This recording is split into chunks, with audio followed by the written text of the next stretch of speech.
জাতিসংঘের পরমাণু সংস্থা IAEA থেকে বের হয়ে যাওয়ার সিদ্ধান্ত নিয়েছে ইরান।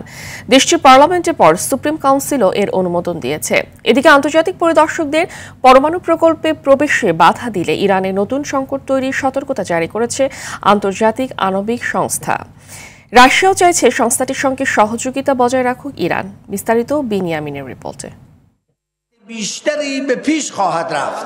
অবশেষে জাতিসংঘের পরমাণু প্রকল্প পর্যবেক্ষণ সংস্থা ইন্টারন্যাশনাল অ্যাটমিক এনার্জি এজেন্সির সঙ্গে সম্পর্ক স্থগিত করল ইরান। গেল বুধবার দেশটির পার্লামেন্ট মজলিসে এ সংক্রান্ত যে বিলটি পাশ হয়েছিল, বৃহস্পতিবার সেটির অনুমোদন দিয়েছে দেশটির সুপ্রিম কাউন্সিলও।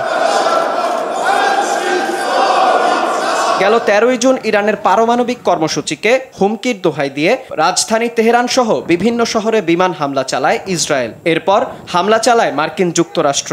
এই হামলা শুরুর পর থেকেই আন্তর্জাতিক পরমাণু সংস্থার প্রতি চরম অসন্তুষ্ট ছিল ইরান, কারণ সংস্থাটি সবচেয়ে বেশি ইরানের পরমাণু কর্মসূচি পর্যবেক্ষণ করেছে। অথচ ইসরায়েলের অভিযোগের বিপক্ষে ইরানের কর্মসূচি নিয়ে স্পষ্ট কোনো মন্তব্য কিংবা হামলার কোনো কার্যকর প্রতিবাদ জানায়নি তারা। এদিকে ইরান তাদের পারমাণবিক স্থাপনাগুলো পর্যবেক্ষণ না করতে দিলে অঞ্চলটিতে নতুন সংকট তৈরি হতে পারে বলে সতর্ক করেছেন আন্তর্জাতিক আণবিক শক্তি সংস্থার মহাপরিচালক রাফায়েল গ্রোসি। তিনি জানান, ইরানে আন্তর্জাতিক আণবিক সংস্থার উপস্থিতি কোনো অনুগ্রহ থেকে নয়, বরং এটি আন্তর্জাতিক বাধ্যবাধকতা।